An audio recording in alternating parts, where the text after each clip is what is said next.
So good evening class. I welcome all of you to Alloys and Corrosions class 8th. Alloys and Corrosions ये दो अलग अलग articles है. These two articles are from the state board textbook. These articles are not present in the CBSE, that is NCERT textbook. I have been told that CBSE वाला syllabus and state board वाला syllabus metals and non-metals का काफी कुछ हो चुका है, and only alloys and corrosions this part is remaining. So in today's class I will be teaching both of these topics. बहुत easy topics है, बहुत ज्यादा दिमाग नहीं लगाना है इसमें, सिंपल से टॉपिक्स होते हैं, सिंपल सा कंसेप्ट है उसमें, एंड अगर डिफिकल्टी आता है तो you can ask me. Okay, so but before that we will start with some basic revision. एक बेसिक सा आइडिया हम रिवाइज कर लेंगे कि अब तक हमने क्या पढ़ा है. तो मेटल्स एंड नॉन मेटल्स में मेजरली सबसे ज्यादा आप लोगों ने properties of metals and properties of non metals पढ़ा होगा, राइट? तो प्रॉपर्टीज क्या होती है? तो दो टाइप की प्रॉपर्टीज होती है, एक होती है केमिकल प्रॉपर्टीज एंड दूसरी होती है physical properties, right? So there are two types of properties, physical properties and chemical properties. ठीक है, फिजिकल प्रॉपर्टीज होती है state of the substance, solid liquid gas जैसा, मेल्टिंग पॉइंट बॉइलिंग पॉइंट जैसा. Chemical properties होती है केमिकल रिएक्शन के बारे में बात करने वाली चीजें, एसिडिक कैरेक्टर होगा या बेसिक कैरेक्टर होगा वो वाली चीजें, नंबर ऑफ इलेक्ट्रॉन्स कितने हैं, ज्यादा है या कम है वो वाली चीजें. So all these things are chemical properties. So there are two different types of properties and you might have studied the properties of metals. तो आपने chemical and physical ये दोनों properties metals की पढ़ी है होंगी, and आपने chemical properties and physical properties non metals की भी पढ़ी होंगी. So these contents, these concepts have been taught to you. Okay, so now topics covered till now. अब तक क्या क्या topics cover हुए हैं? तो अब तक physical properties of metals ये cover हो गया है. I want some of you to just give me the names of physical properties of metals. Please raise your hands if you can name any one of the physical properties of metal. जो लोग हाथ उठाएंगे उनमें से randomly किसी student को मैं select करूंगा एंड आप मुझे सिर्फ एक नाम बताएंगे. ठीक है, अंजलि पातोड़े, आपको सिर्फ एक फिजिकल प्रॉपर्टी बतानी है मेटल्स की. Please unmute and tell.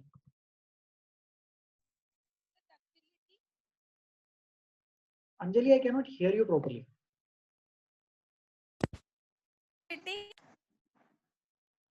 Anjali, can you please repeat? Ductility. Very good Anjali, thank you so much. So Anjali ने बताया डक्टिलिटी. हम इसको बोर्ड पे लिख लेते हैं, राइट? आप लोगों के सामने एक स्क्रीन होगा, ब्लैक कलर का ब्लैक बोर्ड जैसा स्क्रीन दिखाई दे रहा होगा, स्कूल में होता था. तो हम डेंसिटी इसको लिख लेंगे, राइट? सॉरी, अंजलि ने क्या बताया? डक्टिलिटी बताया. कोई डिफाइन करना चाहेंगे इस प्रॉपर्टी को? Anyone would like to define this particular property? Sarthak. Yes, sir. Yes, Sarthak. Can you please tell me what ductility is? Sir, ductility means drawing into wires. Ductility means it can be drawn into wires. Very good, Sarthak. Correct answer. So ductility means a substance can be drawn into wires. किसी substance को हम wires में draw कर सकते हैं, उससे wire बना सकते हैं. इसके हम example लिख लेते हैं, right? तो wires कौन से substances के example होते हैं? Copper की wire होती है, सिल्वर की भी वायर होती है, गोल्ड की भी वायर्स होती है, राइट? गोल्ड एंड सिल्वर की वायर्स ऑर्नामेंट्स में यूज करते हैं, कॉपर की वायर्स इलेक्ट्रिसिटी कंडक्ट करने के लिए यूज करते हैं, right? So this is about ductility. So this is one of the physical property. Now I want someone of you to tell me another physical property. Okay, Atharva Chaudhary. Yes, sir. Please tell me physical property of metal. Luster. Luster. Can you define what luster is? Yes, sir. The shining surface of the shine that the metals give due to their smooth surface is called as luster. Very good, Atharva. Metals are shiny substances. They can reflect light. Metals जो है वो light को reflect कर सकते हैं and उनका shine होता है और उस चीज को हम luster बोलते हैं. ठीक है, so now I will just write the name of the property. इसका ना और एक spelling भी होता है, ठीक है? Depending on the book, depending on the study material which we are using, different definitions, different spellings होती है, right? इसका definition नहीं लिखेंगे, examples भी जाने दो, आप लोगों को पता है. मैं थोड़ा फास्ट इसलिए ले रहा हूँ because this all has been done in class and I am just quickly revising whatever has been taught. ठीक है. सो फिजिकल, दो फिजिकल प्रॉपर्टीज हम लोगों ने डिस्कस कर ली. नेक्स्ट फिजिकल प्रॉपर्टी डिस्कस करते हैं. श्रुति गोगे. Yes, sir. Yes, can you please tell me? Malleability. Malleability. Shruti, can you tell me what malleability is?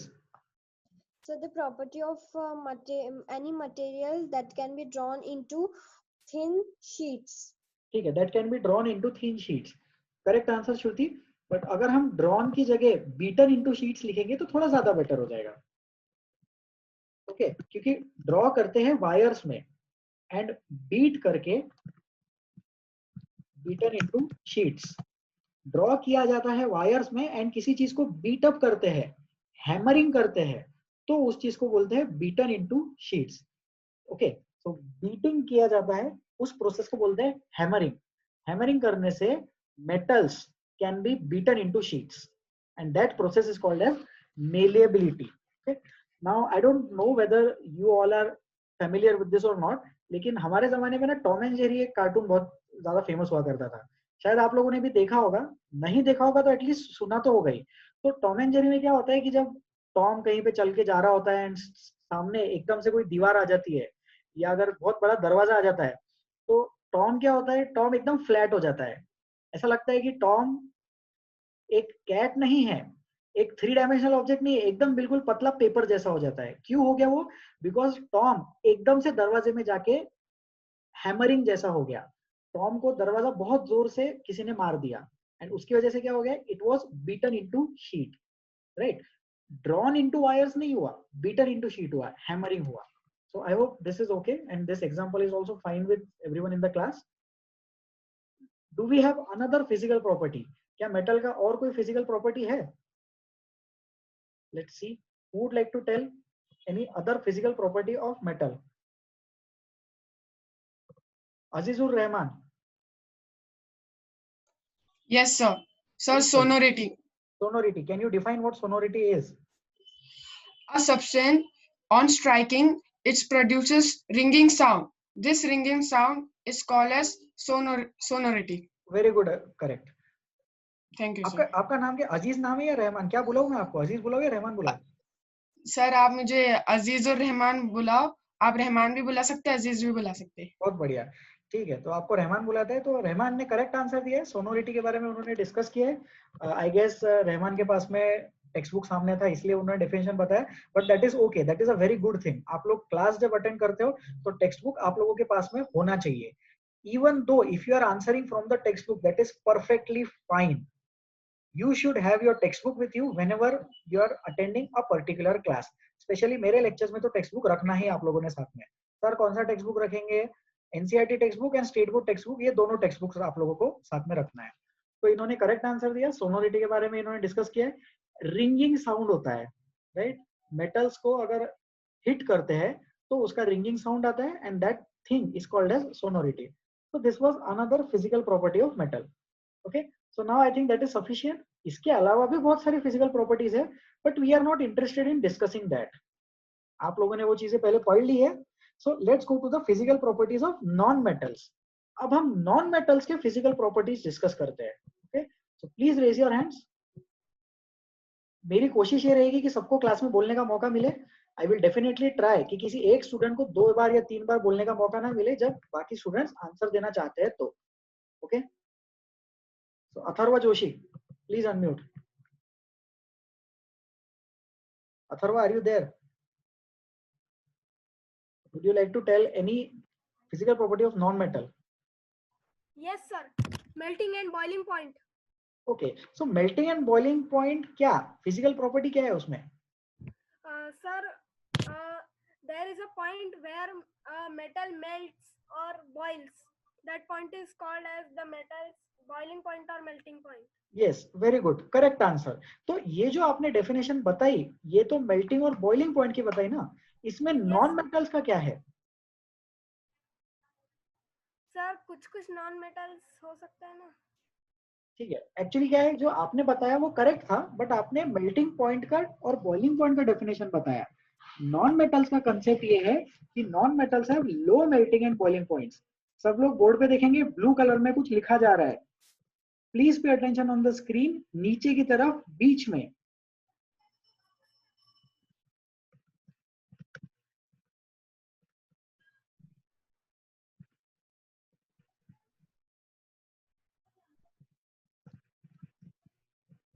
Low melting and boiling point are properties of non metals. ठीक है, और इसी के साथ हम लिख सकते हैं high melting and boiling points, please mute कर लो जो भी है, आर प्रॉपर्टीज ऑफ मेटल्स। तो अभी जिन्होंने आंसर दिया था उन्होंने डेफिनेशन तो करेक्ट बताई, बट उन्होंने डेफिनेशन मेल्टिंग और बॉइलिंग पॉइंट की बताई। नॉन मेटल्स के लिए लो होते हैं और मेटल्स के लिए ये दोनों पॉइंट हाई होते हैं, right. Metals are generally solid and non metals are generally gases. Okay, so low melting and boiling points ये प्रॉपर्टी है नॉन मेटल्स का, and high melting and boiling points ये प्रॉपर्टी है मेटल्स का, right. So we will go ahead now. Any another physical property of non-metals? Riya Yadav. Yes, sir. Yes, please tell. Conduction of heat. Conduction of heat. ये metal का है या non metal का है? It's of metal. It's of metals. Yes, very good. So can you tell about non-metals? Non-metals का क्या point होगा conduction of heat के लिए? Conduction of heat. There is a no conduction of heat in non-metals. There is no conduction of heat in non-metals except Allotrope and carbon. except allotropes of carbon. Okay, very good Riya. Thank you. So non-metals के लिए एक point होता है, non-metals के लिए the concept is bad conductors of heat. Okay, so non-metals are bad conductors of heat. We will take one last physical property.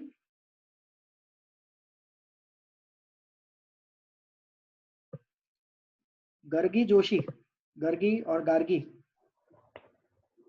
Yes, sir. So non-metals are soft except diamond.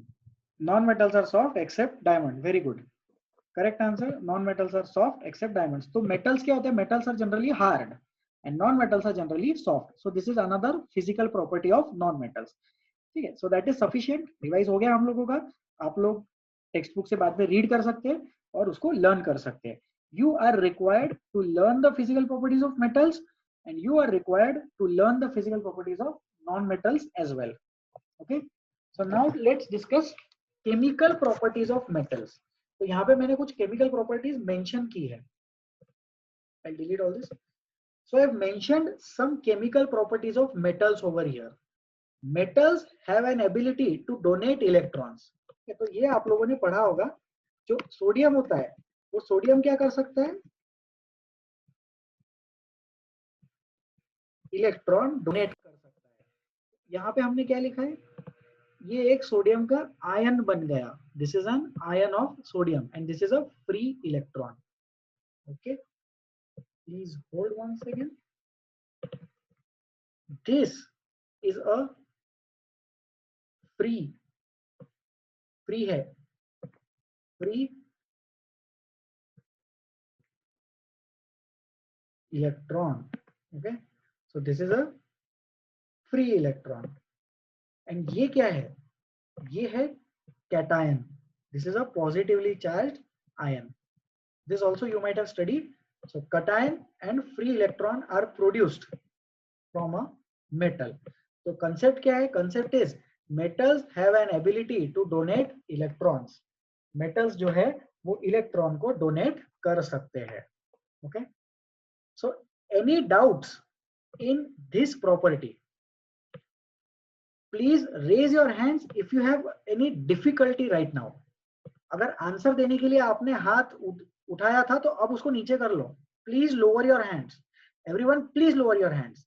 अभी मैं कोई question नहीं पूछ रहा हूं आपसे, जब question पूछूंगा तब हाथ उठाना। Okay, ability to donate electrons, इस कंसेप्ट में अगर डिफिकल्टी है तो अपना हाथ उठाए। Very good, good. सी, मैं एक एक चीज डिस्कस करना चाहूंगा 8th क्लास वालों के साथ। टू बी वेरी ऑनेस्ट, मैं एकदम फ्रैंकली एंड ऑनेस्टली बोल रहा हूँ आप लोगों को, मुझे नहीं लगा था कि क्लास 8th क्लास में इतना स्मूथली जाएगा। उसका रीजन क्या है कि हम सब लोग फर्स्ट टाइम, पहली बार हम सब लोग ऑनलाइन पढ़ रहे हैं और ऑनलाइन पढ़ा रहे हैं। तो मुझे ऐसा लगा था कि 8th क्लास को तो यार ऑनलाइन पढ़ाने में तो बहुत दिक्कत होगी। अब तक मैंने 9th को पढ़ा लिया है, 10th को पढ़ा लिया है, 12th को पढ़ा लिया है, 11th को पढ़ा लिया है, 8th क्लास में मेरा पहला लेक्चर है। तो पता है आप लोगों को, स्टार्टिंग में तो मैं इतना टेंशन ले रहा था कि यार 8th क्लास में मेरा लेक्चर ही कैसे होगा, मैं पढ़ा पाऊंगा या नहीं पढ़ा पाऊंगा, बच्चे सुनेंगे या नहीं सुनेंगे, ध्यान देंगे या नहीं दे पाएंगे।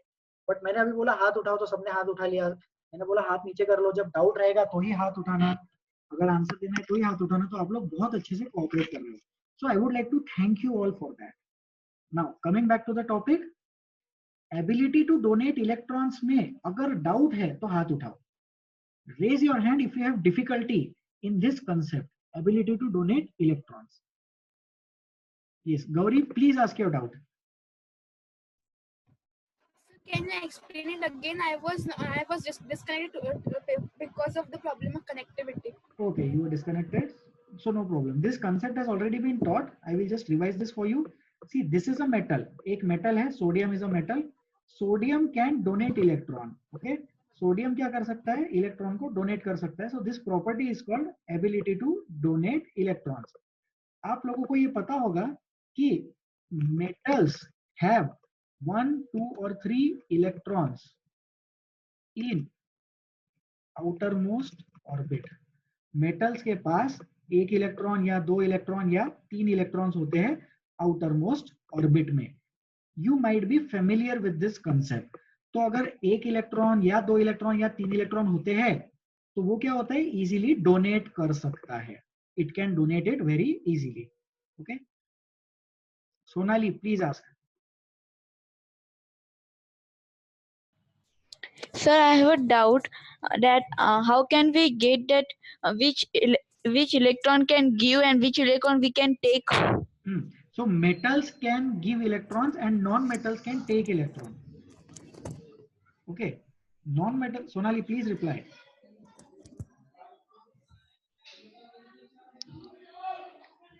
Sonali, yes sir.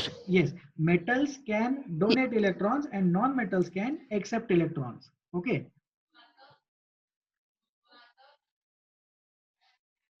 Sonali, is this clear? Yes sir. Okay, please pay attention everyone.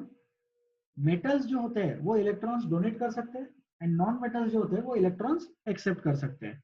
ठीक है, एक चीज होती है जिसको बोलते हैं outermost shell. There is a concept outermost orbit.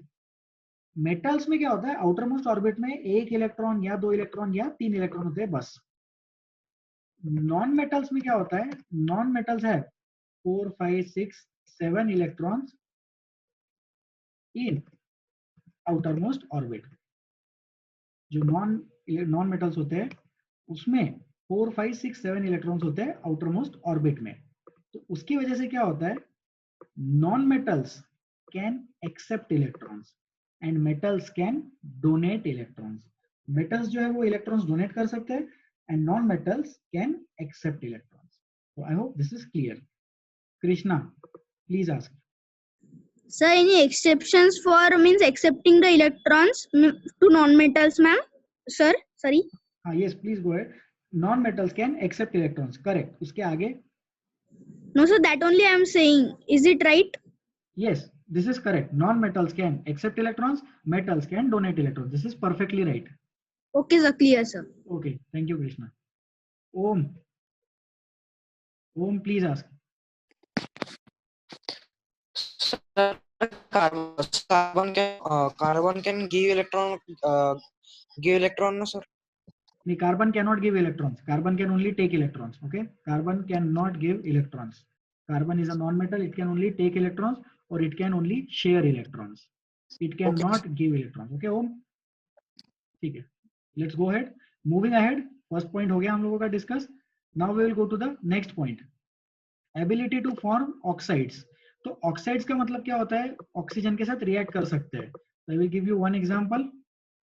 Mg oxygen के साथ रिएक्ट कर सकता है and then it can produce MgO. Right, तो इसमें रिएक्शन बैलेंस करना होता है और ये बैलेंसिंग आपको आता होगा. Magnesium plus oxygen gives magnesium oxide. So this is ability to form oxides. Okay. Then next point क्या है? Next point is metals can react with acids and metals can also react with bases. Sorry, with water. Metals जो है वो acid के साथ react कर सकते हैं एंड मेटल्स जो है वो वाटर के साथ भी रिएक्ट कर सकते हैं. तो these are another 2 chemical properties of metals. ठीक है. Sharvil please ask.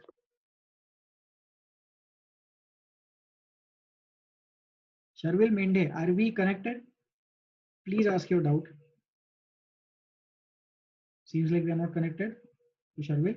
Anyways, let's go ahead. So ये chemical properties है metals के. हमने डिस्कस कर लिए, रिवाइज कर लिए, आप लोगों ने पहले पढ़े हैं ये सारी चीजें. We'll go ahead. We'll go to the next slide now. Now we will discuss the chemical properties of non-metals. जो भी metals की chemical properties है, उससे थोड़ा बहुत उल्टा चलेगा. वहां मेटल्स डोनेट कर सकते हैं, तो यहाँ नॉन मेटल्स क्या कर सकते हैं? नॉन मेटल्स एक्सेप्ट कर सकते हैं. वहां भी ऑक्सीजन से रिएक्ट करते हैं, तो नॉन मेटल्स भी ऑक्सीजन से रिएक्ट कर सकते हैं. Non metals can also react with oxygen. C+O2 gives CO2. Okay. Non metals भी ऑक्सीजन से रिएक्ट करेंगे एंड मेटल्स भी ऑक्सीजन से रिएक्ट करते हैं. सिंपल है ये. एंड नॉन मेटल्स जो है they do not react with dilute acids. Non metals acids के साथ रिएक्ट नहीं करते, मेटल्स करते हैं. ठीक है. Non metals do not react with dilute acids. Water के साथ भी जनरली रिएक्ट नहीं करते हैं. Metals generally do not react with water. Non metals generally do not react with water. Okay. Moving ahead. Now we will discuss the uses of metals. हम लोग अभी metals के uses discuss करने वाले हैं. So this might have been taught to you. This is definitely done for your class. Please raise your hands if you would like to contribute in the class. आप class में answer देना चाहेंगे uses क्या क्या होते हैं metals के. Raise your hands and I will ask one or two students randomly. Okay. What are the uses of metals? Shriraj, please answer. So I have a doubt. Yes. Okay. Anyway, go ahead. Ask your difficulty. Sir, can you please explain the term CO2 plus 2 NaOH? CO2 plus 2 NaOH. This is a reaction Yes, of carbon dioxide and sodium hydroxide. ठीक है. इसमें Na2CO3 बनेगा. But we see the thing is that I can not cover that particular concept right now because अभी हम non metals की chemical properties पढ़ रहे हैं and non metals do not react with dilute acids. आपका doubt है non metal oxide का base के साथ reaction. Okay. So we will take up that concept whenever we study acids and bases. Right now I can not entertain your difficulty. Okay. Okay, sir. So moving ahead, if you have any difficulty in related to the content which we are covering, अभी जो हम लोग पढ़ रहे हैं उसमें अगर कोई डाउट है तो पूछें, और डाउट नहीं है तो यूजेस ऑफ मेटल्स के एग्जांपल्स बताएं. Anuj Sarode, please unmute. Sir, metal aluminum is used for making aluminum rods or used for food packaging. Yes, aluminium foil होता है ना फूड पैकेजिंग के लिए, aluminium is used. Correct answer. Yes. Correct answer as in correct statement. Okay Anuj, I think this was your difficulty. Abhijeet, please unmute. Metals are used to make wires. Okay, you are giving an example of metals and metals are used to make wires. Abhijit, please unmute again. Why do you think that metals can be used to make wires? Metals का ऐसा कौन सा property है जो उसको help करेगा wire बनाने के लिए? They are good conductors of electricity. Yes, they are good conductors of electricity is an important point. Along with it, they are ductile. सोचो मेटल्स में डक्टिलिटी है तभी तो वायर बना सकेंगे. सोचो वायर बनाने का रीजन क्या? इलेक्ट्रिसिटी अच्छे से कंडक्ट कर सकता। और वायर बनाने का मेथड, वायर बनाने का तरीका क्या, डक्टिलिटी। तो ductility and good conductor of electricity, ये दोनों कंसेप्ट्स यूज हो रहे हैं यूजेस ऑफ मेटल्स में। तो आप लोगों को क्या करना है, अभी आप जब रिवाइज करेंगे ये टॉपिक, जब फिर से रीड करेंगे तो यूजेस ऑफ मेटल्स आप लोग पढ़ेंगे, राइट। तो यूजेस ऑफ मेटल्स के साथ आप ये सोचो कि कौन से प्रॉपर्टी के साथ वो वाला यूज मैच कर सकते। What is the relation between, मैं बोर्ड पे भी लिख रहा हूं, आप लोग देखेंगे ब्लू कलर का बोर्ड पे लिखा हुआ आएगा।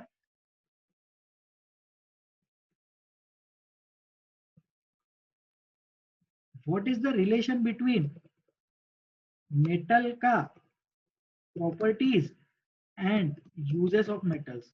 कुछ तो रिलेशन होगा, वो रिलेशन आपको पता करके आना है, यूज पढ़ना और फिर सोचना कि कौन सी प्रॉपर्टी है जो उस वाले यूज को हेल्प कर रहा है। This is something which you have to do at home, this is kind of a homework for you. Next, use of metal. कोई अगला यूज ऑफ मेटल बताएंगे? Bhavesh Raut, please tell. Sir, ornaments we can make by gold and silver. Yes, gold and silver are used to make ornaments. Bhavesh, which is the property because of which gold and silver is used to make ornaments? कौन सी property होगी जिसकी वजह से gold और silver use करते हैं?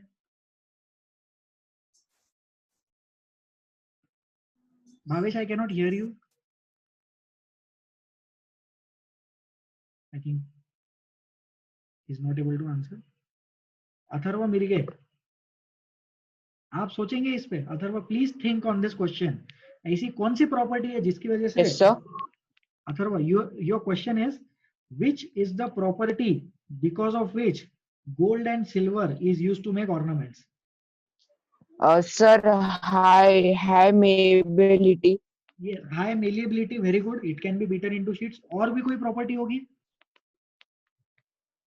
Sir, ductility. Very good, ductility. उसकी wire भी बना सकते हैं, अगर हमें नेकलेस बनाना है तो we need that thing in the form of wire. अगर पेंडेंट जैसी कोई चीज बनानी है तो छोटा सा शीट लगेगा। और भी एक प्रॉपर्टी है, सोचिए Atharva. Sir, we can easily give them shape. हाँ, we can easily give them shape, so which means that these metals are soft. Correct answer. But one more important property is luster. जो ornaments होते हैं, ornaments कैसे Yes. shine करते हैं, right? So because the ornaments must shine, इसीलिए gold और silver के ornaments बनते हैं। अब सोचो, कॉपर के भी ऑर्नामेंट्स बनते हैं, लेकिन कॉपर के ऑर्नामेंट्स के कंपैरिजन में गोल्ड एंड सिल्वर के ऑर्नामेंट्स ज्यादा ब्यूटीफुल दिखते हैं। Why? Because they are lustrous. Copper भी लस्चरस है, but copper is not as lustrous as gold and silver. तो आप लोगों को यूजेस एंड प्रॉपर्टीज को रिलेट करना है, ठीक है। We will take one last use of metals. Please answer. Okay. I will select a particular student now. Ninad Raut. Making of cooking utensils. Making of cooking utensils. Which is the property? कौन सी property है जो काम आ रही है यहाँ पे? Good conduction of heat. Very good, good conduction of heat. और उसके अलावा there is one more property. The metal should be malleable. Metal should be malleable. Very good Ninad, correct answer. You can mute yourself. ठीक है, तो देखो निनाद ने भी correct answer दिया। यूटेंसिल्स जो है, it should be able to be beaten into sheets. Metal से यूटेंसिल हम बनाएंगे, और उसी के कॉपर के यूटेंसिल्स होते हैं घर में, और उसी के साथ वो क्या है, गुड कंडक्टर ऑफ हीट भी होना चाहिए, राइट। बर्नर पे, गैस पे रखेंगे, और अगर बैड कंडक्टर है तो खाना पकेगा ही नहीं। So it should be a good conductor of heat, ठीक है। मूविंग अहेड, ठीक है। अब मेरा एक क्वेश्चन है सब लोग। Now everyone please lower your hands. हाथ नीचे कर लो, हाथ नीचे कर लो सब लोग। Thank you. Please lower your hands जल्दी से। मेरा एक क्वेश्चन है आप लोगों से, थिंक अबाउट दिस। हाँ, aluminium is a metal, okay. Aluminium is a metal, but even though it is a metal, aluminium को यूज करते हैं फूड रैपिंग के लिए। एल्यूमिनियम फॉइल में खाना हम रखते हैं, राइट, ताकि गर्म रहे। तो ऐसा क्यों? व्हाई? एल्यूमिनियम तो मेटल है, right? Devyani Mahalle, please tell. Sir, because it is less reactive with food items. Okay, because it is less reactive with food items. Correct. Good answer, correct answer. But this is not the answer which I am looking for. आपका answer correct है, but मैं और एक answer ढूंढ रहा हूँ. Okay. So, who would like to give the answer? Gauri Gore. Please unmute. Sir, it is a good conductor of heat and it can be drawn into the sheets. Okay, it can be drawn into the sheets. Correct answer. This is the answer which I am looking forward. But aluminium is a bad conductor of heat. Aluminium जो है वो bad conductor of heat है, इसीलिए खाने को रखने के लिए यूज कर सकते हैं. Gauri please think, if aluminium is a good conductor of heat तो उसमें खाना गर्म नहीं रहेगा ना, अंदर से हीट बाहर जाने देगा, right? Yes, sir. So aluminium is a bad conductor of heat. Please remember this thing. Even though aluminium is a metal, aluminium is a bad conductor of heat, इसीलिए उसको फूड रैपिंग के लिए use करते हैं. Okay, so then so that's all. Uses of metals हो गया हमारा discuss. अब uses of non metals discuss करते हैं. ठीक है, एक दो यूजेस पता ही होंगे सब लोगों को. So please raise your hands if you would like to answer. Samarth Kute. Yes, sir. Uses of non metals please. For photosynthesis of plants. अच्छा, कौन सा नॉन मेटल यूज हो रहा है वहां पे? Nitrogen, carbon dioxide. Okay, carbon dioxide actually compound है ना, right Sarthak? Right Samarth? Nitrogen carbon dioxide is a compound. We are talking about non metals, elements, non metals के बारे में सोचो. Your answer is correct, but think further, थोड़ा और सोचो इस पे. Yes. Okay, good. You can mute. Vedant. Vedant please answer. Sir, chlorine is used for water purification. Chlorine is used for water purification. Chlorine is a non-metal. ठीक है, good, correct answer.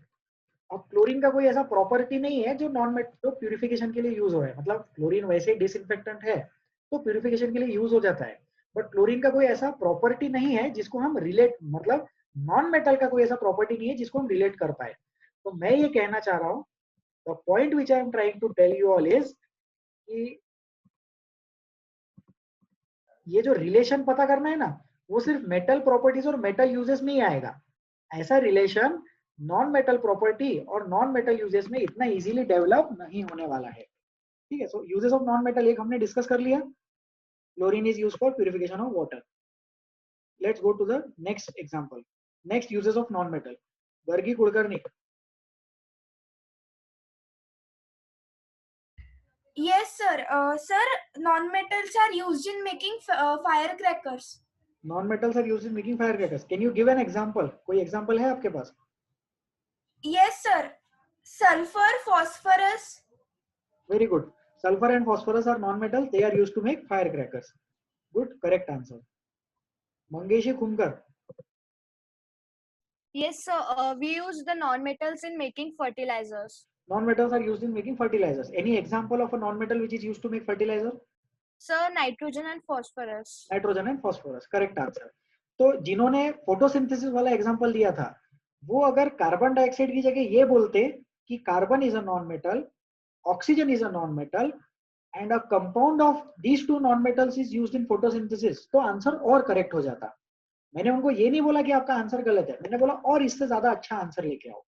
तो photosynthesis वाले जो स्टूडेंट थे उनका आंसर ये होना चाहिए था, carbon is a non metal, oxygen is a non metal, उनका बनाया हुआ कंपाउंड फोटोसिंथेसिस के लिए यूज होता है.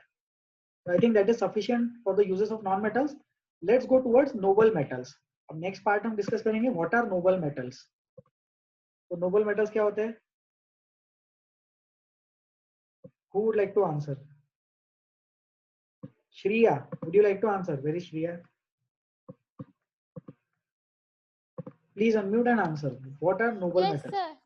Sir, the metals which do not usually react with acids, water, and oxygen are called as noble metals. They occur in nature in elemental state. Very good, For Shriya. example, gold, silver, platinum. Okay, good, good. Correct answer. You can mute. Noble metals है वो nature में वैसे ही मिलते हैं, element form में, compound नहीं बनाते वो लोग और रिएक्ट नहीं करते. रिएक्ट नहीं करते इसीलिए they are noble metals. Okay, so metals which do not react with acid, metals which do not react with water, उनकी रिएक्टिविटी कम होती है. ठीक है, तो हम एक स्टेटमेंट लिखेंगे, आप लोग इस स्टेटमेंट को लर्न कर सकते हैं.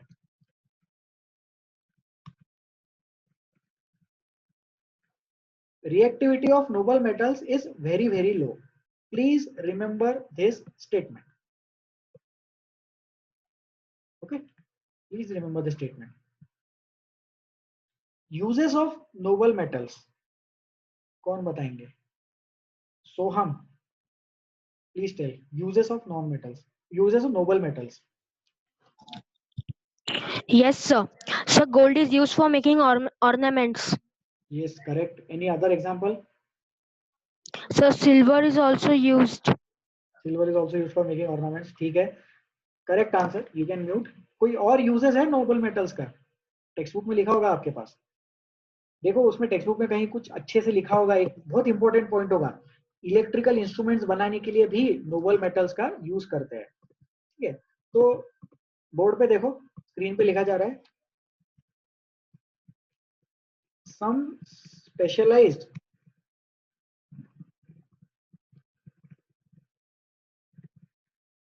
specialized supercomputers have wires and circuits made of gold, silver. क्यों बनाते हैं? Because very good electrical conductivity and very high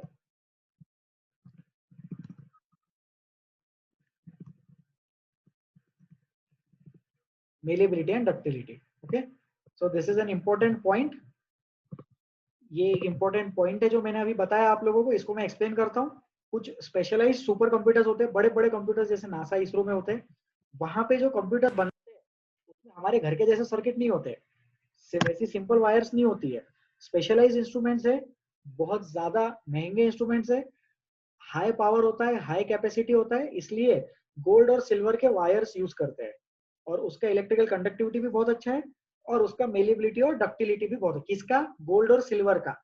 इसलिए उन कंप्यूटर्स में यूज करते हैं. तो this is an example of specialised electrical instruments. Okay, so this is about uses of non metals. कोई और बताना चाहेंगे? कोई uses of non metals? Arya Agarwal. Arya Agarwal. Yes, sir. Yes, would you like to tell a use of noble metal, sorry.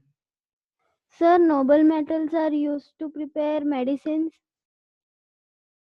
Any example? Silver. Silver medicines में use करते हैं. ठीक है, very good, correct answer. Silver is used to make some medicines. Silver is a noble metal. Correct answer. Good. Yes, thank you. चलो हम आगे बढ़ते हैं. हो गया, ये रिवीजन हो गया. टॉपिक्स कवर टिल नाउ चल रहा था, अभी इसको डिलीट करते हैं. Now we will start with alloys. Everyone please lower your hands. हाथ नीचे कर लो. जिनको आंसर देने का मौका नहीं मिला, फ्यूचर में जरूर मिलेगा, डेफिनेटली मिलेगा. Please lower your hands everyone. अभी मैं ये वाला स्लाइड एक्सप्लेन करूंगा. Now I will explain this particular slide. उसके बाद if you have difficulties then you can raise your hands. Okay, so alloys जो होते हैं, एलॉय क्या होते हैं? Alloys are primarily they are mixtures. तो किसका मिक्सचर होता है? मिक्सचर मतलब कंपोजिशन. दो चीजें लेके आ गए, मिक्स कर दिया तो क्या बन गया? अलॉय बन गया. राइट. सो एलॉयज किसका मिक्सचर होता है? या तो मेटल और मेटल का मिक्सचर होता है, या फिर मेटल और नॉन मेटल का मिक्सचर होता है. ये दोनों स्टेटमेंट्स को एक साथ रीड करो. Please read these two statements together. नहीं, मन में रीड करो, हाथ उठाओ मत अभी. Please read these two statements together. क्या दिख रहा है? दोनों स्टेटमेंट्स में मेटल एक कॉमन चीज है. इसका मतलब क्या है? इसका मतलब है, sorry,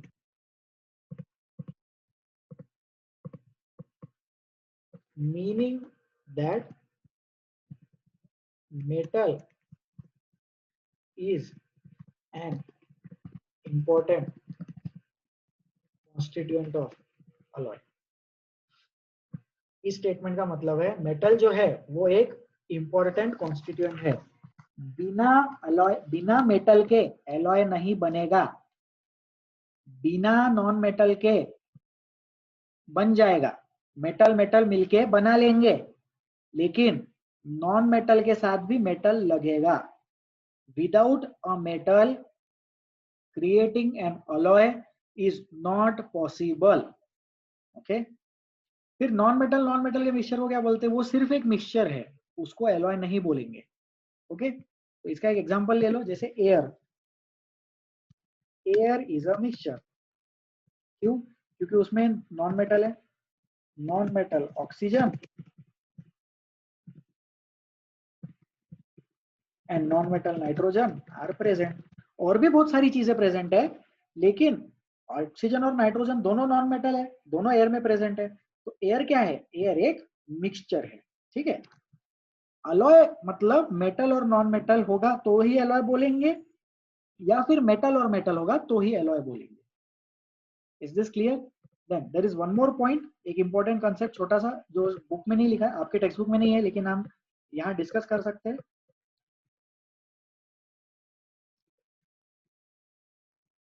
Alloys can be either man-made or they can be naturally occurring. Alloy जो होता है वो नेचर में भी मिल सकता है और हम भी बना सकते हैं। We can create alloys according to our requirement or they can be found in nature also. But alloy की definition है मेटल तो आना ही चाहिए। ठीक है, और नॉन मेटल होगा तो उसको सिर्फ मिक्सचर बोलेंगे, उसको एलॉय नहीं बोलेंगे। So now if you have any difficulties in this slide, please ask. Krishna. Sir, will you please speak some louder? Okay, Krishna, can you hear me now? Is this okay? Yes, now, yes sir, now it's okay. Now it's okay. Krishna, can you read what is given on the slide? Can you read this point? Yes, yes sir. Alloys, first mixture. Very good. Metals. Yes, read the white one. Read the white one. Okay sir. Mixture. Second point, either the metals and metals, or metals and non-metals. What is non-metals and what is metals? What is non-metals and what is non-metals? Mixture called just mixture, not an alloy. Thank you Krishna. Thank you so much. Very good. तो जैसा कि कृष्णा ने अभी read किया, alloys क्या होता है?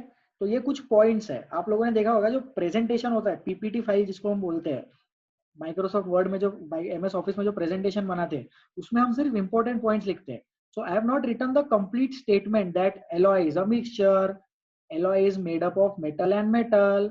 मैंने सिर्फ इंपॉर्टेंट कीवर्ड्स लिखे हैं, these are called as keywords. Okay, so mixture, alloys mixture होता है, या तो मेटल और मेटल का मिक्सचर होगा या फिर मेटल और नॉन मेटल का मिक्सचर होगा।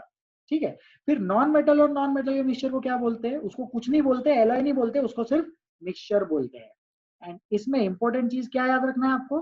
Metal is an important constituent of alloy. Okay, next difficulty, Atharva please ask. Sir, will you please inform us when we have to write anything? So right now you don't have to write anything.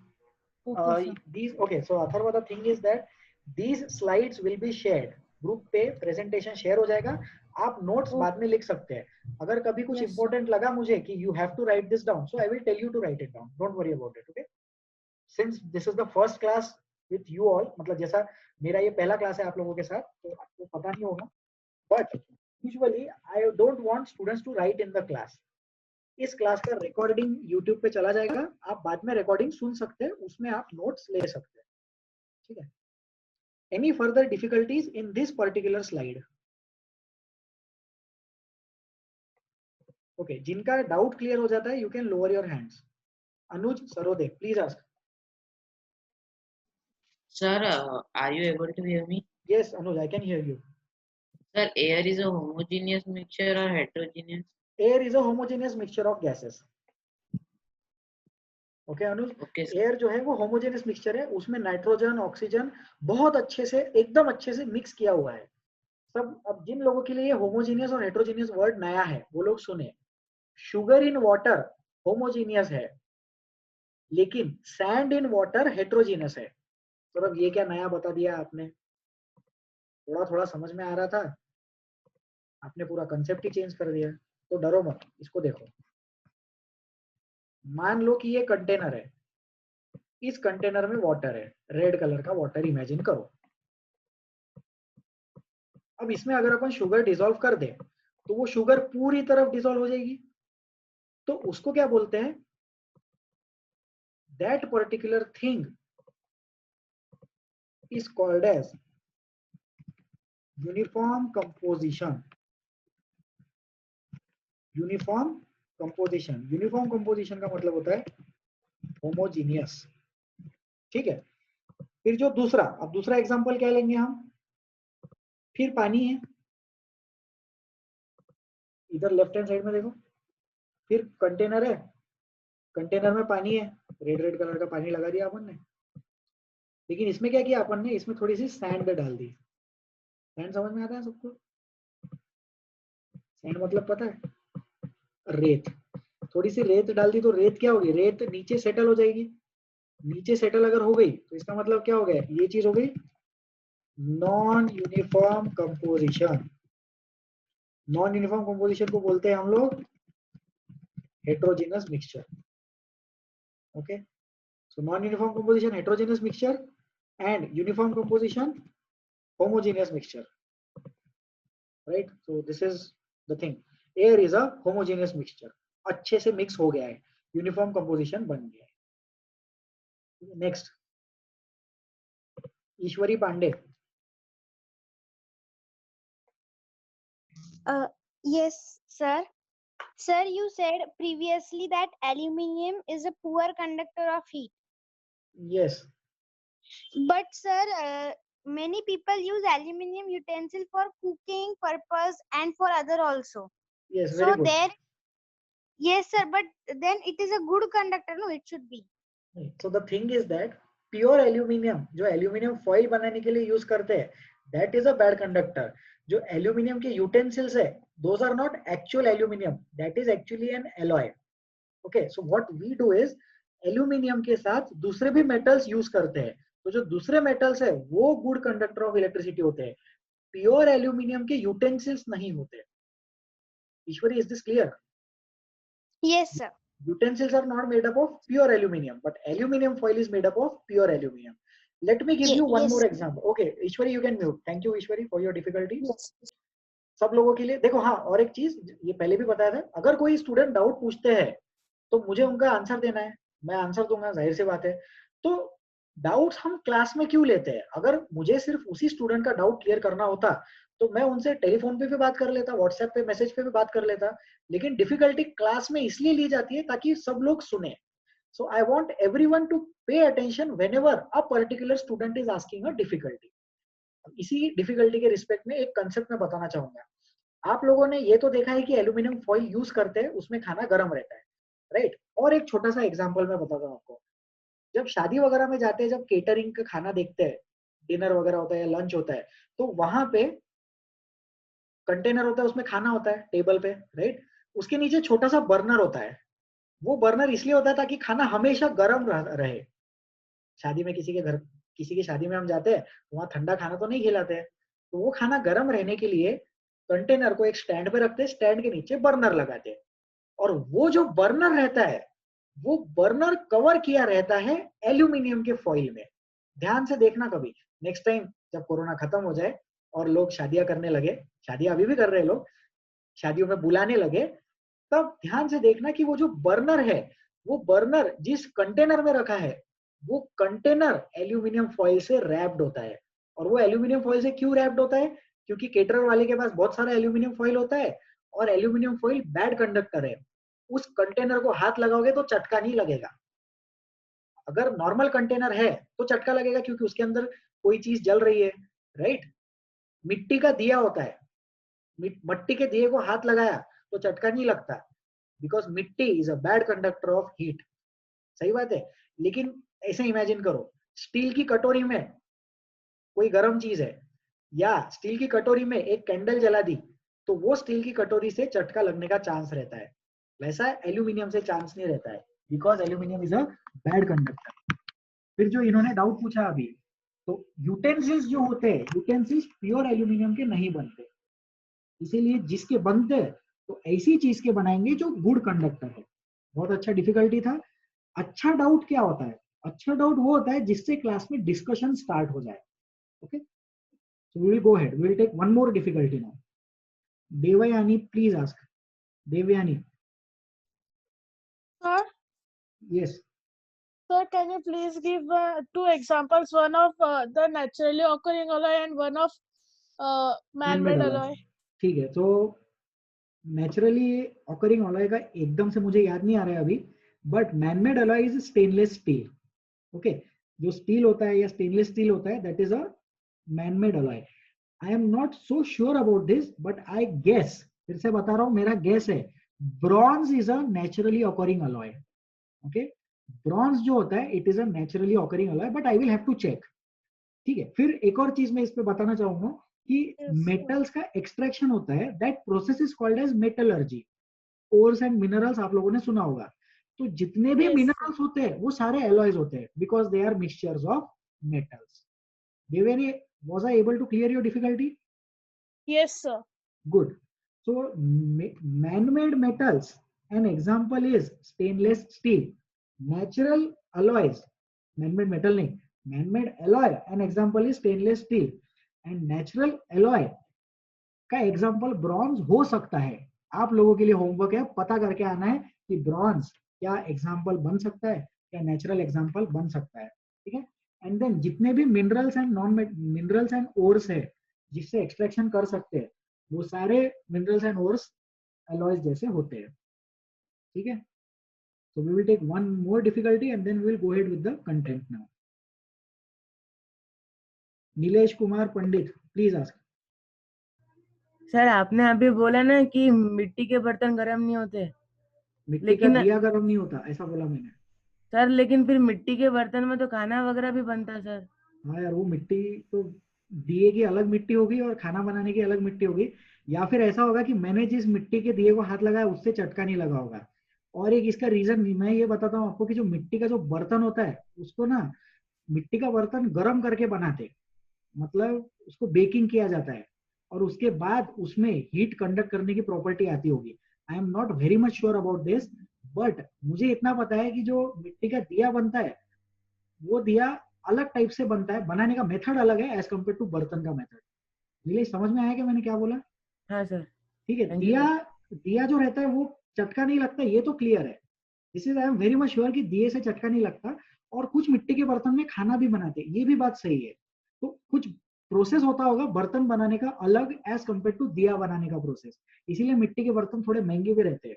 मिट्टी का दिया सस्ते में भी मिलता है, ज्यादा process नहीं करना पड़ता होगा ना उस पर। ठीक है, तो now we will go ahead, हम नेक्स्ट स्लाइड पे जाएंगे। अभी इसमें कुछ लिखने का नहीं है, बाद में लिख लेंगे आप प्रेजेंटेशन देखकर।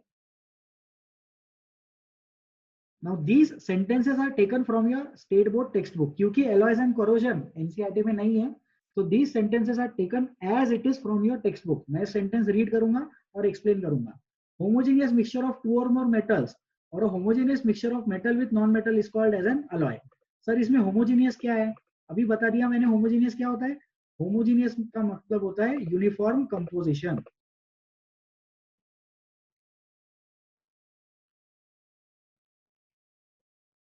ठीक है, homogeneous means uniform composition. Okay, alloys are made by mixing the constituent elements as per their requirement. जिस constituent की ज्यादा जरूरत है उसको ज्यादा डालो, जिसकी कम रिक्वायरमेंट है उसको कम डालो।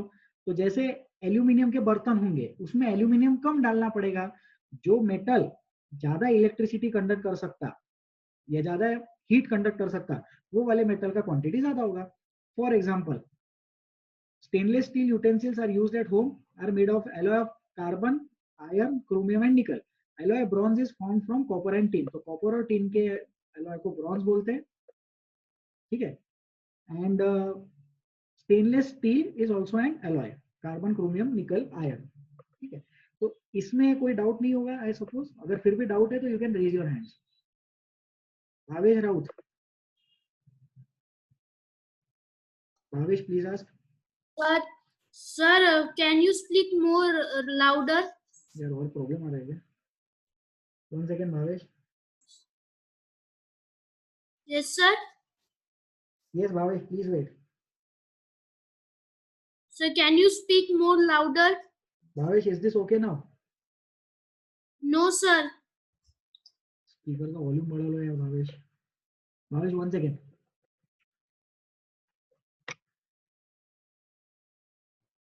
Bhavesh, can you hear me? Yes, sir. It is better now. Sir, it is better. Okay Bhavesh, now I will speak one sentence। Bhavesh mute मत करो यार। Bhavesh, Bhavesh, I want to talk to you। Bhavesh please unmute. Yes, sir. Bhavesh, अभी मैं 2 sentences बोलूंगा, ठीक है? आपको बताना है कि कौन से सेंटेंस में ज्यादा अच्छे से आवाज आई। समझ में आया मैंने क्या बोला? Yes, sir. Okay. Paris is the capital of France. New Delhi is the capital of India. Bhavesh Sir, reply करो, कौन सा ज्यादा बेटर था? Second one. Second one is better. Okay, now I hope mic का प्रॉब्लम नहीं होगा किसी को, आवाज ठीक से आएगी। Yes, we will take difficulties. Screen पे जो दिख रहा है उसमें कोई डाउट है तो पूछो। Arya Agarwal. Excuse me sir. Yes please tell me. Sir, अगर नोबल मेटल्स और नॉन मेटल्स का मिक्सचर करे तो उसको अलॉय बोलते? हाँ बोल सकते हैं, अगर वो चीजें मिक्स हो जाए तो। मतलब कंडीशन क्या है? होमोजेनियस मिक्सचर बनना चाहिए, तो वो दोनों मेटल्स में मिक्सचर बनाने की एबिलिटी रखनी चाहिए, राइट? अब जैसे नॉन मेटल लेके आ जाओगे फॉर एग्जांपल ऑक्सीजन, और नोबल मेटल लेके आ जाओगे गोल्ड। अब गोल्ड और ऑक्सीजन तो मिक्स ही नहीं होगा ना। अगर मिक्स नहीं हुआ तो वो एलॉय नहीं बनाएगा। हाँ, अगर वो 2 चीजें एलॉय बनाने के लिए रेडी है तो ही एलॉय बनेगा। Okay sir, thank you. Clear हो रहा है सबको? देखो, एलॉय बनाना सिर्फ इसका ये मतलब नहीं है एक मेटल लेके आ जाओ, दूसरा मेटल लेके आ जाओ, मिला दिया, बन गया एलॉय। वो मिक्स होने भी चाहिए। उन मेटल्स की भी इच्छा रहनी चाहिए ना एलॉय बनाने की। अगर उनकी इच्छा है तो ही एलॉय बनेगा। तो ऑक्सीजन किसी के साथ इतना इजीली एलॉय नहीं बनाएगा, राइट? वहां पे मिक्सचर नहीं बनता ना ऑक्सीजन का मेटल के साथ, इसलिए। ठीक है, एमान प्लीज आस्क। अजीज। सर, आपने बोले थे कि एल्यूमिनियम में दूसरे मेटल्स भी यूज होते, लेकिन तो सर एल्यूमिनियम का क्या यूज? एल्यूमिनियम में दूसरे मेटल नहीं, बर्तन, एल्यूमिनियम की यूटेंसिल्स। एल्यूमिनियम की यूटेंसिल्स में यूज होते हैं। ठीक है, क्या होता है कि जैसे ये स्टेनलेस स्टील को ही देख लो। आपको म्यूट कर रहे हैं अभी, सुनो सब लोग ध्यान देंगे। स्टेनलेस स्टील को ही देख लो। अभी इसमें ये जो क्रोमियम है ना, क्रोमियम, इसका क्या काम? तो क्रोमियम जो है वो स्टेनलेस स्टील को स्टेनलेस बनाता है। ठीक है, तो हर की अपनी अपनी प्रॉपर्टी होती है। कोई सब्सटेंस ऐसा होगा जो उसको स्ट्रेंथ देगा, कोई सब्सटेंस ऐसा होगा जो उसको हीट कंडक्ट करने की प्रॉपर्टी देगा, कोई सब्सटेंस ऐसा होगा जो उसको मेलेबिलिटी देगा, राइट? जैसे गोल्ड की बात करें तो pure gold is very soft. फिर गोल्ड में क्या करते हैं, दूसरे मेटल्स डालते हैं, दूसरे नॉन मेटल्स डालते हैं, जिससे उसका कंसिस्टेंसी थोड़ा बढ़ता है। एकदम प्योर गोल्ड का अगर हम ऑर्नामेंट बनाए तो वो इतना सॉफ्ट रहता है कि अगर थोड़ा सा भी हाथ से दबाया तो उसका शेप चेंज हो जाएगा। तो वो चीज अवॉइड करने के लिए दूसरे एलिमेंट्स उसमें मिक्स करने पड़ते हैं। तो वैसे ही एल्यूमिनियम के बर्तन बनाते वक्त दूसरे भी एलिमेंट्स उसमें यूज करते हैं, और एल्यूमिनियम भी यूज करते हैं ताकि कोई कुछ तो भी उसमें प्रॉपर्टी मिले। तो मेलेबिलिटी मिल रहा होगा एल्यूमिनियम से, या स्ट्रेंथ ऑफ द सब्सटेंस बढ़ रहा होगा एल्यूमिनियम से। ऐसे डिफरेंट डिफरेंट रीजन होते हैं जिसकी वजह से एलॉयज में डिफरेंट डिफरेंट कंपोनेंट्स यूज करते हैं। ठीक है, स्टेटमेंट लिख रहे हैं।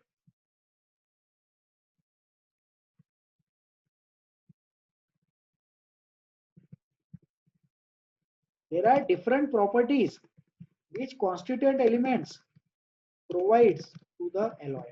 अलग अलग प्रॉपर्टी होती है जो एलॉय में कॉन्स्टिट्यूएंट एलिमेंट्स की वजह से आती है। ठीक है, तो ये भी एक इंपॉर्टेंट पॉइंट है, इसको हम याद रखेंगे। Okay, so now we will take one more doubt and we will go ahead. Samarth, you take. Hello, sir. Hello, Samarth. Please tell. Sir, can you please repeat these 3 points? Sir, I got disconnected. Okay, Samartha. I will repeat these 3 points very quickly now. पहला point, homogeneous mixture of two metals, one or two or more metals is called as alloy. या फिर metal और non metal भी चलेगा या सिर्फ metal metal चलेगा, सिर्फ नॉन मेटल नहीं चलेगा. होमोजेनियस का मतलब यहाँ नीचे लिखा है, uniform composition means homogeneous. Okay, then alloys are made by mixing the constituent elements as per their requirement. जिसकी जैसी रिक्वायरमेंट है उसके अकॉर्डिंग एलॉय में चीजें यूज करते हैं. वो कॉन्स्टिट्यूएंट रिक्वायरमेंट्स कैसे होती है, प्रॉपर्टीज देती है. सपोज ज्यादा स्ट्रेंथ चाहिए तो ज्यादा स्ट्रॉन्ग वाला कंपोनेंट यूज करेंगे. गुड कंडक्टर चाहिए तो गुड कंडक्टर वाला प्रॉपर्टी वाला एलिमेंट ज्यादा क्वांटिटी में यूज करेंगे. For example, stainless steel utensils are used at home and are made of alloy of carbon, iron, chromium and nickel. देखो, आयरन मेटल है, क्रोमियम मेटल है, निकल मेटल है, carbon non metal है. alloy bronze is formed from copper and tin. copper and tin ये दोनों metals है. तो alloy bronze किसका metal हुआ, metal का हुआ. stainless steel किसका हुआ, metal non metal का हो गया. ठीक है. So I hope this is okay with everyone. Now we will go ahead. We'll go to the next slide now. Steel and stainless steel. अब मैं आप लोगों को बताऊंगा स्टील और स्टेनलेस स्टील में डिफरेंस क्या है. स्टेनलेस स्टील घरों में यूज होता है, उसको स्टेन नहीं लगता, इसीलिए उसको बोलते हैं stainless steel. Stainless steel is carbon, iron, chromium और निकल, जैसा हमने देखा पीछे. Stainless steel is iron and carbon. Chromium जो होता है, क्रोमियम वो नॉन स्टेनेबल वाली प्रॉपर्टी देता है. तो जो बर्तन पे खराब नहीं होते, बर्तन पे दाग नहीं लगता, क्यों नहीं लगता, क्रोमियम की वजह से नहीं लगता है. This is some extra information for all of you. This is not there in your textbook. इधर एक फोटो भी बनाया अपन ने, नेट से ही उठाया मैंने फोटो, इंटरनेट से. ये स्टेनलेस स्टील यूटेंसिल्स है. देखो कैसे शाइन कर रहा है. क्यों शाइन कर रहा है, क्रोमियम की वजह से शाइन कर रहा है. क्रोमियम की वजह से उसको स्टेन नहीं आता, दाग नहीं पड़ते उस पे. इंडस्ट्रियल एप्लीकेशन में दाग पड़े तो चलता, तो इसलिए वो रहता नॉर्मल वाला स्टील. घरों में यूज होता स्टेनलेस स्टील. ओके, इसमें भी डाउट है क्या? इसमें अगर डाउट होगा तो पूछ लो. गार्गी जोशी. सर, हम वो स्टेनलेस स्टील के जो बॉटम में कॉपर कोटिंग करते हैं, तो वो किस लिए? वो कॉपर कोटिंग अंदर से करते हैं या बाहर से करते हैं? ना सर, वो बॉटम नीचे. हाँ, बाहर से. बाहर से करते कि अंदर से करते? I guess. अच्छा ठीक है, कहाँ से करते देख लो. अगर अंदर से करते तो उसका रीजन ये होता है कि कॉपर वाला पानी पीना चाहिए. ऐसा बोलते हैं कि कॉपर का पानी से इम्यूनिटी वगैरह बढ़ता है, मुझे पता नहीं है, but copper is dissolved in water, ये पता है. कॉपर जो है वो पानी में डिसॉल्व हो सकता है. ठीक है, फिर कॉपर पानी में डिसॉल्व हो सकता है तो उसकी वजह से क्या होता है, वाटर का न्यूट्रिटिव वैल्यू बढ़ा. इसलिए कुछ कुछ घरों में कॉपर का जग होता है, कॉपर का जार होता है जिसमें पानी भर के रखते हैं. ओवरनाइट कॉपर के जार में पानी भर के रखते हैं, नेक्स्ट डे सुबह पी लेते हैं. तो जो वाटर बॉटल्स होती है उसमें अगर अंदर से कॉपर है तो वो इसलिए है ताकि पानी में डिसॉल्व हो सके. बाहर से कॉपर अगर होगा तो मुझे पता नहीं है कि बाहर से क्यों लगाते हैं. ऐसे ही अच्छा दिखता है इसलिए लगाते होंगे, इससे ज्यादा कोई रीजन नहीं होगा. बाहर से कॉपर लगा के कुछ भी फर्क नहीं पड़ने वाला. अगर स्टील है तो वो कॉपर पानी में डिसॉल्व नहीं होगा. Vaibhavi please ask. Sir. Yes sir, मुझे अलॉय में डाउट है. हाँ बोलिए. सर, मीन्स ऐसे पर्टिकुलर अलॉय है sir, sorry sir, particular metal है अलॉय बनाने के लिए कि सर मीन्स कौन सा भी ले सकते मेटल? दो पर्टिकुलर मेटल है, ऐसा कोई भी मेटल अलॉय नहीं बना सकते. There are particular metals which can be used to make alloys. सिर्फ वही नहीं, सारे जैसे आयरन है तो आयरन कार्बन और क्रोमियम के साथ स्टेनलेस स्टील बनाएगा, लेकिन आयरन फॉर एग्जांपल कॉपर के साथ अलॉय नहीं बनाएगा. तो सिर्फ मेटल लेना तो जरूरी है, लेकिन उसके साथ उसका कॉम्बिनेशन लेना भी जरूरी है, तभी वो चीज अलॉय बना सकते हैं. इसीलिए तो वहां पे पॉइंट लिखा था homogeneous mixture. So I hope this is clear. So we will go ahead.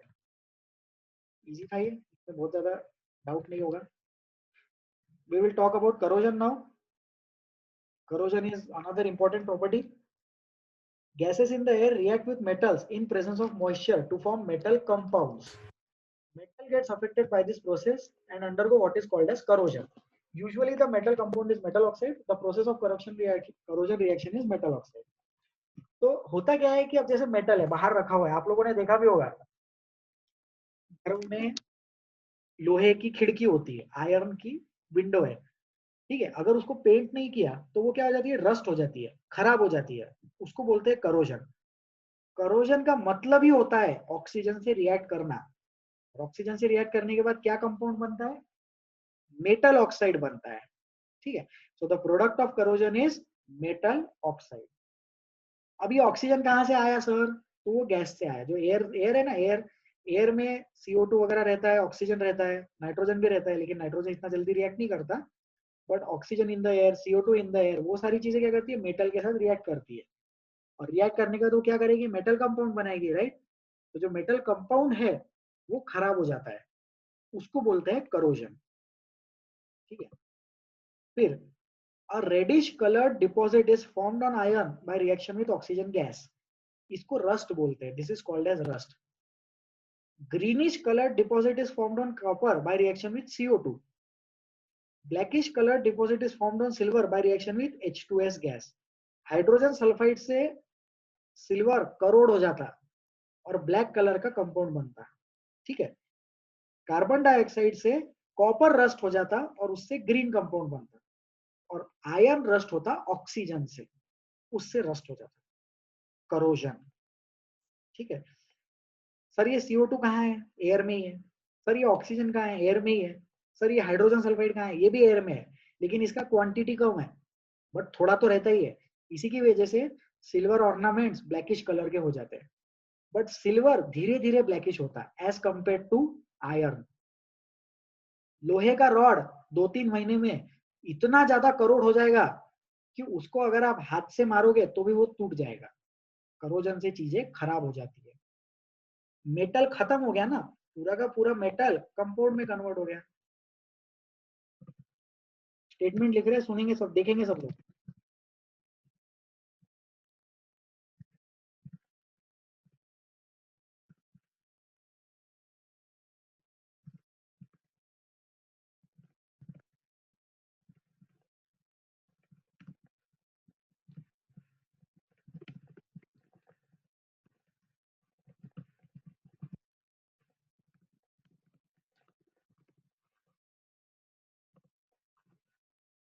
जो मेटल होता है, मेटल वो उसके एलिमेंटल फॉर्म में अवेलेबल नहीं होता।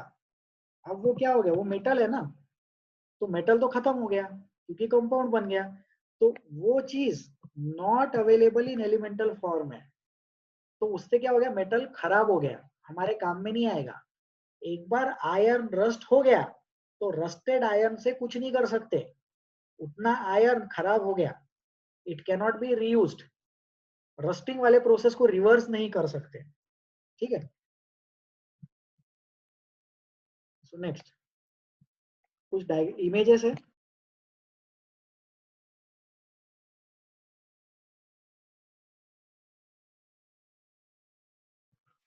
ध्यान दो इधर, लेफ्ट वाला इमेज देखो, ये रस्टेड आयरन है, ये एक्चुअल आयरन है, आयरन का चेन है ये, साखड़ी जिसको बोलते हैं ना अपन, ये रस्टेड वाला पार्ट है, ये पानी में रह गया होगा या बारिश में खराब हो गया, ये पार्ट अच्छा है, ठीक है।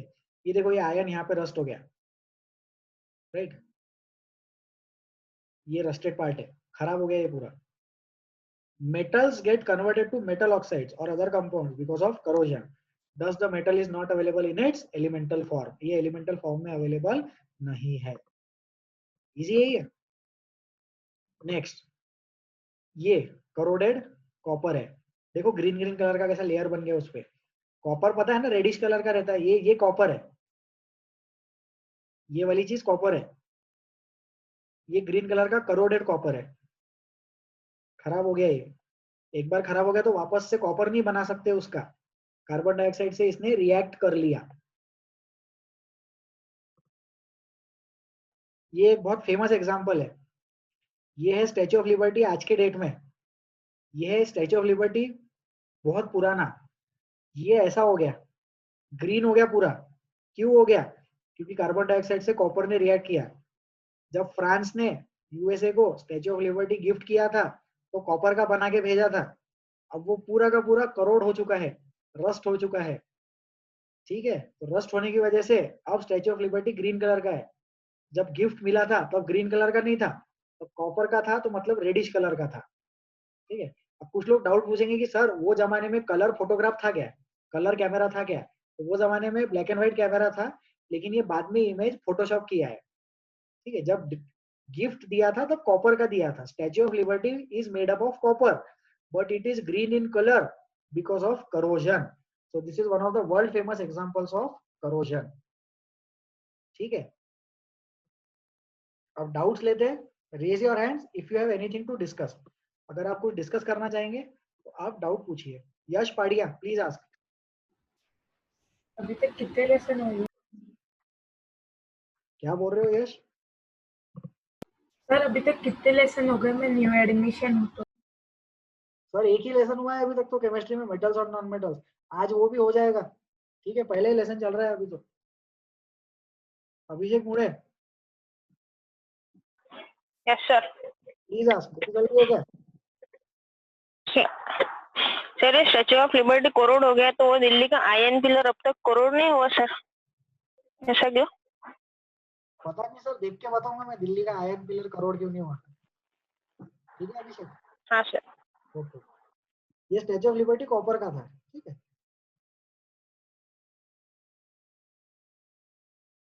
Gauri please ask.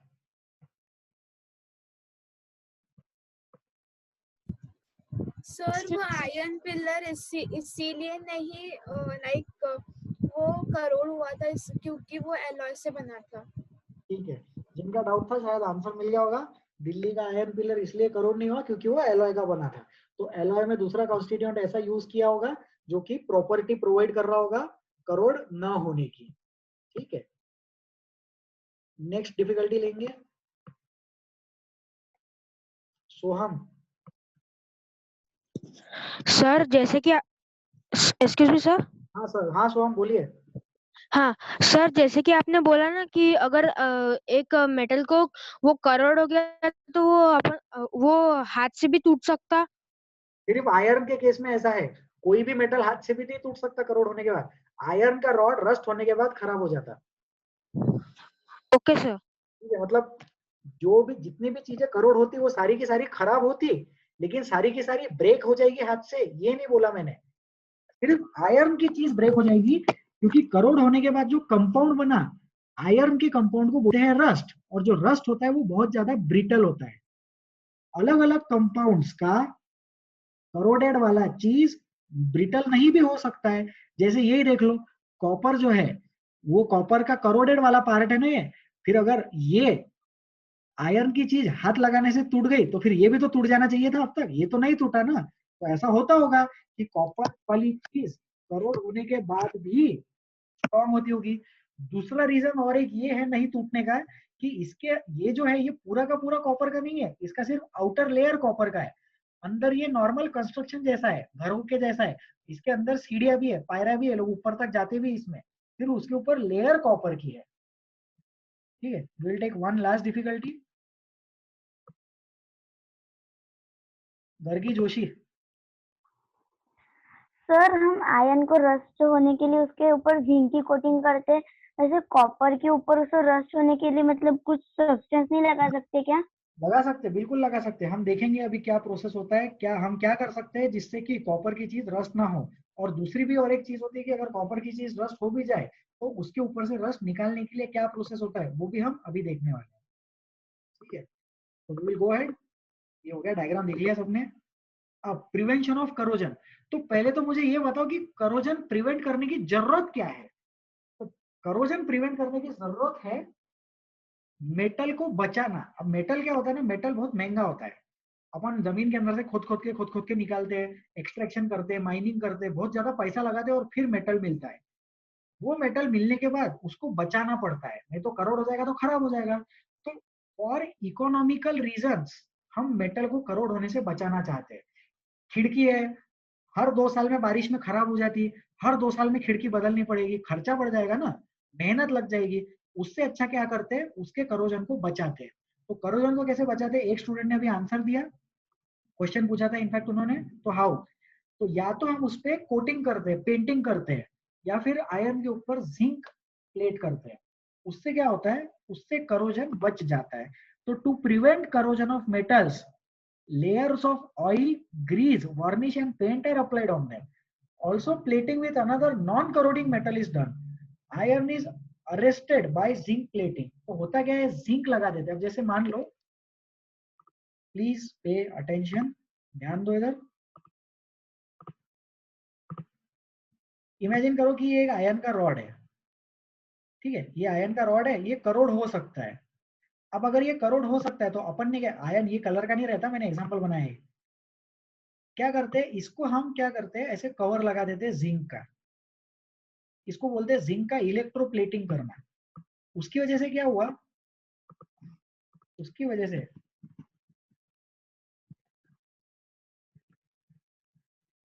Iron is not expose to air, therefore it can not be corroded, इसलिए वो करोड नहीं होगा, बच जाएगा उसका करोजन। आयरन जो है वो एयर को एक्सपोज नहीं हुआ है क्योंकि जिंक लग गया, और जिंक जो है वो खुद करोड़ होता नहीं है, तो जिंक खुद नहीं करोड़ हुआ और उसने आयरन को भी बचा लिया, ठीक है। फिर due to this process the contact of the metal surface and air is lost and corrosion cannot occur as a chemical reaction cannot occur, chemical reaction नहीं हो सकती। Okay, Atharva Chaudhary please ask. Yes, sir. I have one doubt, sir. That जैसे कि बोलते हैं ना कि अगर रस्टेड आयरन लग गया तो टिटेनस का इंजेक्शन लेना पड़ेगा, ऐसा क्यों सर? रस्टेड आयरन के लिए नहीं बोलते, सादे वाले आयरन के लिए भी बोलते हैं।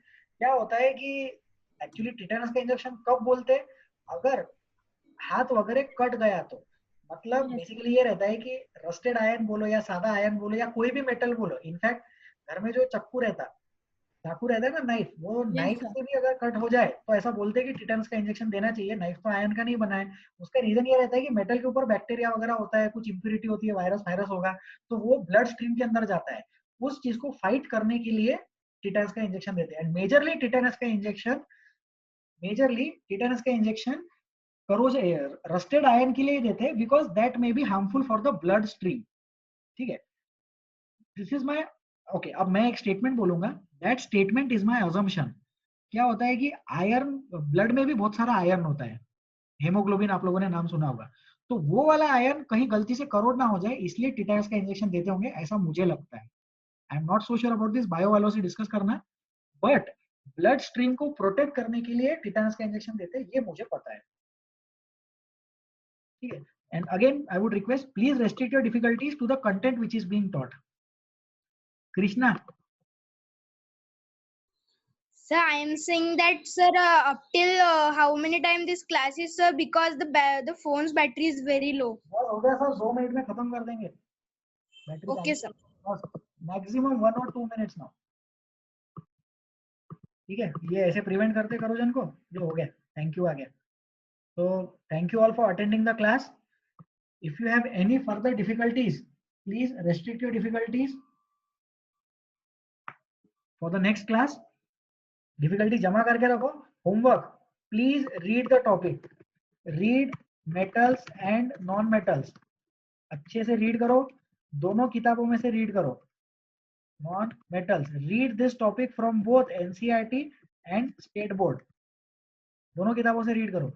जो स्टूडेंट्स स्टेट बोर्ड के हैं, जिनको स्कूल में एग्जाम लिखना है स्टेट बोर्ड वाले, पीछे के आंसर्स लर्न करना चालू कर लो, डाइजेस्ट वगैरह होगा, सेल्फ स्टडी होगा, तो आंसर्स लर्न करना स्टार्ट कर सकते हैं। एनसीईआरटी वालों के लिए भी यही suggestion, in text questions and पीछे वाले क्वेश्चंस आप लोग प्रिपेयर करना स्टार्ट कर लो, स्कूल में भी अच्छे मार्क्स आने चाहिए। तो please you can start preparing this topic now. और भी डिफिकल्टीज होंगी, so we will be taking them in the next class. In 2 or 3 days a recording of this lecture will be shared on YouTube, the link will be shared। आप लोग पूरा lecture वहां से revise करके notes लिख सकते हो अगर लिखना है तो। The slides of this class will also be shared on the group। Thank you so much for attending the class।